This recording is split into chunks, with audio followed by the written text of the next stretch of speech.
YouTubers time back with 40 years of Mills and Boon, and Merry Christmas. Today is the 28th. Okay, I've been had a few days off for Christmas celebrations. So let's get back with the books and the book reviews. So this obviously is the 40 years of Mills and Boon, and this one is a series of novellas collected in one called Regency, Candlelit Christmas. Quite appropriate because Bridgerton has just begun airing, and I'm 2 episodes in, and yeah, I've actually read the books, so might do a review of those eventually. So here we go. Christmas Candlelight, it's like Regency Candlelight Christmas. Now this one, the first one, is 3 rakish gentlemen, 3 U-type betrothals, 3 brand new Regency romances. First review is Christmas Wedding Wish by Julia Justiss, 2 S's. Disenchanted with empty-headed debutantes, dashing gentleman Alan Mansfield is instantly attracted to the spirited and intelligent Miss Meredith Wellingford. Mary doesn't believe she'd ever find true love, but it's a season of miracles. And this one is just weird.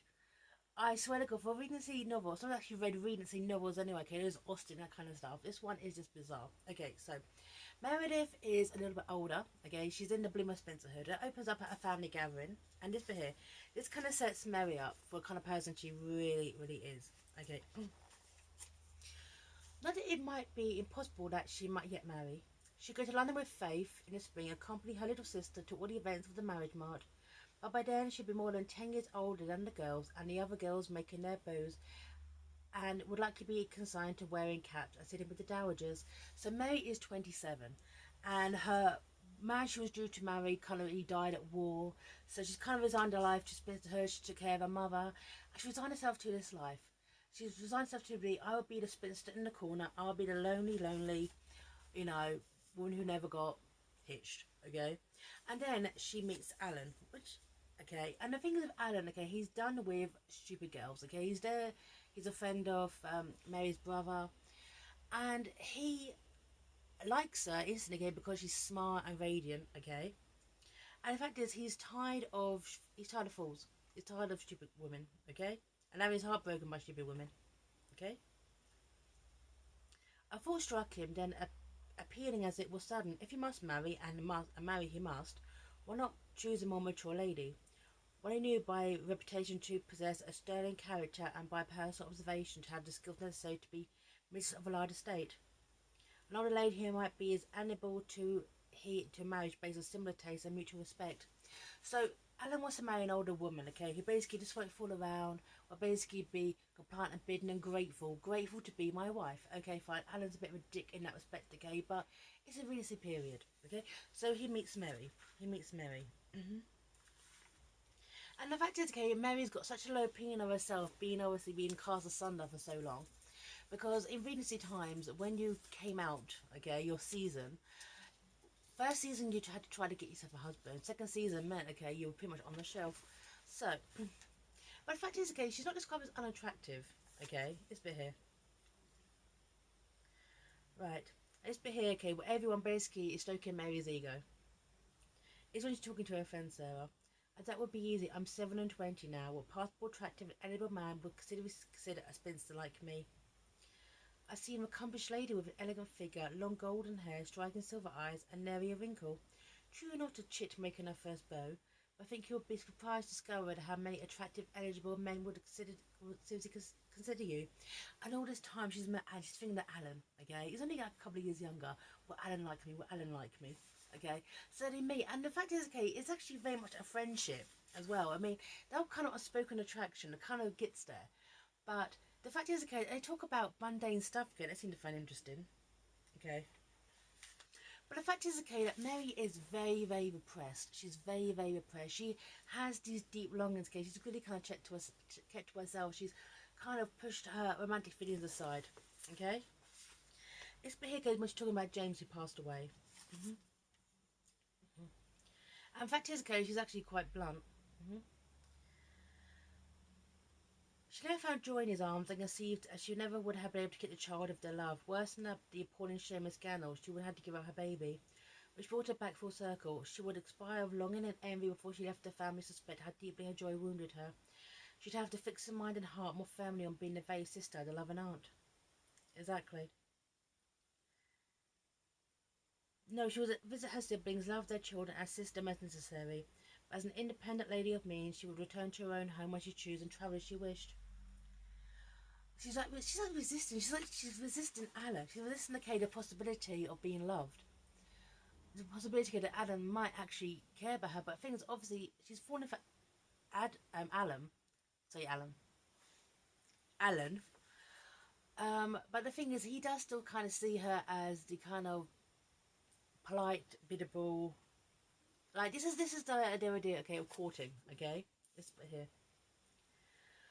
Alan followed her about, charmed, delighted, and impressed that Miss Wellingford not only shared his interest in household improvements, but demonstrated a fine knowledge of how new devices functioned. Oh, yeah, she's a geek, okay, for home tech, okay?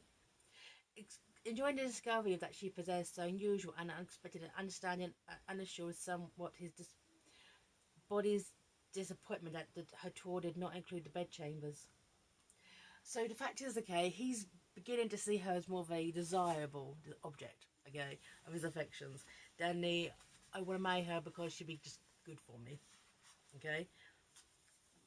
But the thing is, Mary is very, very confused, okay, by Alan's kind of arrival into her very kind of order structured life. She's got this idea in her head, okay, I have to remain the biddable spinster. I have to remain the, you know, the aunt, okay, the care of other children, that kind of thing. And I like the fact, okay, that Juliet Justice really has a nice Regency turn of prose. No, even with all that's going on, I generally liked her prose style. I generally liked her prose style. Let's be here. Meredith lingered in her chamber, hoping in a moment of reflection might settle her nerves. Settled in, them she must. Although perceptive as Sarah was, Meredith couldn't be certain her sister's current condition. Oh, her sister's pregnant. Sarah's her sister. Would distract her from noticing the agitation still reflecting Meredith after her ride with Alan Mansfeld. The chaotic mix of confusion, yet anxiety, raw desire churning within her was so distressing and embarrassing, she didn't feel she could bear discussing it. This how had Alan Mansfeld invaded her placid, well-ordered existence, and in the space of 2 short days, shattered all her hard-won calm and contentment, making her burn with desires she thought permanently extinguished, and yearned for intimacy she'd longed to feel impossible to ever recapture. She's fallen hard for this guy, and she's trying to ignore it. But the fact is, okay, is this. Now, the fact is that he wants to marry her because he, I guess, cares about her, but obviously because he wants an older woman to basically run his estate and give him his heirs and all that. She's had a sexual awakening. She wants to be loved. She wants to be desired. She wants that, and she's not going to just give it to him, right? And she knows that, okay. No. The idea that she had bewitched Alan Mansfeld had seemed too good to be true. Even for a few moments, she entertained it. After what her sister had confided in, seemed more likely to Meredith that having arrived at the time of life, he decided to marry and had been frustrated in his first attempts, Mr. Mansfeld was simply looking for a more suitable replacement. Exactly. Exactly. Well, she's not just going to give it up to him. She's not going to make it easy for him. However, how she does about it is, I think, a little bit thing. Right. Because her fire's ignited. Her fire's absolutely ignited, and I love this. She may be on the shelf past her last prayers and an ape leader, nor do you have a clary derogatory terms on which society disparaged women who have returned and wasted and wed. But praise heaven she was neither meek, biddable, nor in need of a husband's protection. Respect to you, Mary. So what she does, and this is the thing, okay? Right. Alan proposes to her, and this is the proposal. I've come to know you better and discovered how many interests we share. In addition, I feel between us a strong and compelling attraction that I believe over time will deepen into a tender regard that can ensure us a long and happy life together. So, Miss Wellingford, would make me the happiest of men and do the honour of becoming my wife. And she throws it back in his face. It's because, okay, she's 27, which is part of the prime for Regency woman, okay? She's not just going to give it to him. I'll be that easy. You know, I do think he's a bit of an idiot, but still, okay? Why, I thought I just told you. She said this, why do you want me for your wife? Why, I thought I just told you. I admire and respect you. Have many common interests. You make me laugh. I enjoy your company. I hope I'm not arrogant in believing we share the same sort of attraction that leads to a strong and permanent affection. Affection. Yeah. Yeah, affection. So what she does,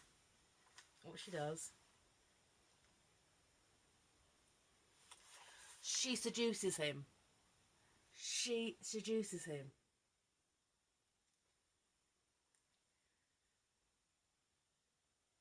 And she kisses him and she gets her sexual awakenings, okay?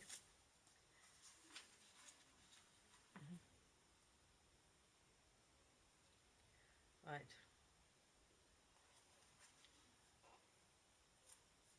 Right.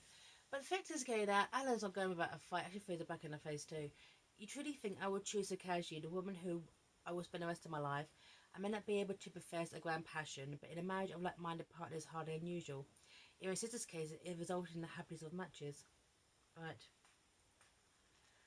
But she wants to be loved for herself. I possess the correct virtues, not because I possess the correct virtues like a horse or pleasing paces, pull a carriage well. Okay, I have property of my own. I value place among my family, nephews and nieces to cherish. Is it so unreasonable that I refuse to give up my comfortable life unless I know my love, not just my talents, is craved by the man who seeks my hand? A man who entreats me to accept him because he vows his happiness will be forever blighted if I do not. Respect. So basically, she's not pitiable. She's like, yes, fine, okay, it's pitiable, but my life is still great. I'm a spinster, but guess what? I've got money, I've got property, I can travel. I don't need you. And she doesn't need him. She actually does not need him at all. Okay? Alright. So, there was a way to satisfy her desires and save all the delights she now regretted she refrained from experiencing with James. Right. Afterwards, Anna Mansell would never be able to call her a coward and would intercede what she wanted, offering her as a gentle, biddable spinster, willing to settle with mild affection and bland mutual respect. Okay. So, they have sex. Okay. She goes to him, they have sex, they have mind blowing sex, okay, of course, okay. And he is delighted, he's like, well, now you've got to marry me, okay, because you could be with child, which is true. Okay? Right. And this bit here is when she basically says, no, I'm not still not marrying you. Right. I'd love to discover you so much more. I expect, however, that upon our return we best announce our engagement at once. We can have the banns called. I assure you, to ensure there will be no repercussions, we're safe on my land, far from town and gossip. There's absolutely no need to make me a gentlemanly call. It's my fate. Are you telling me you let me make love to you, but not accept your hand? Yeah, so she says no to him. She says, well, you say you love me to every woman you sleep with, okay? Basically makes her, I think it makes him think that she is a bit more than what she is, a bit more worldly, okay, than what she is. Obviously, she's still a virgin at this point. And kind of throws it back in face, but the fact is that he's tasted her passion. He kind of regrets, kind of like, I wanted you for your mind, but now basically I want you for your body and your mind, right? And she kind of makes that this reputation, okay, of, well, you're not my first. I've had other lovers, I fooled you, kind of thing, which is bollocks, okay.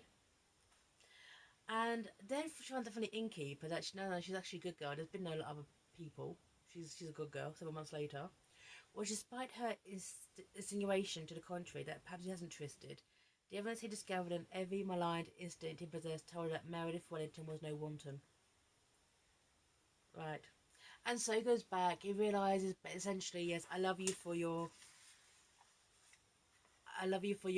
body as well as your mind, or both, okay? Right.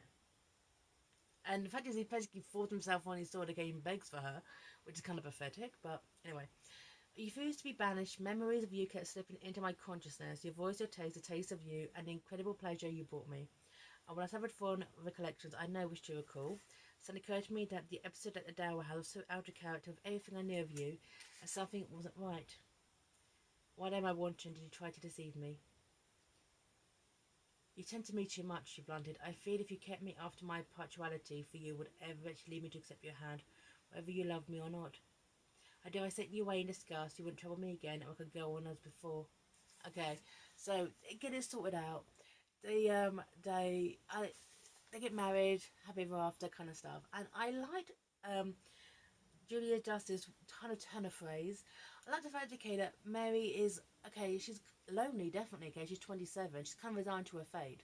But at the same time, okay, she's also aware, okay, of the fact is that she doesn't really, she wants someone, but she doesn't need someone, okay? She's not pathetic, if you will, okay? You know, she's kind of resigned to her fate, which does come across as pathetic. The first of the Regency Candlelit Christmas, Julia Justice, thank you, and back in a second. Bye now.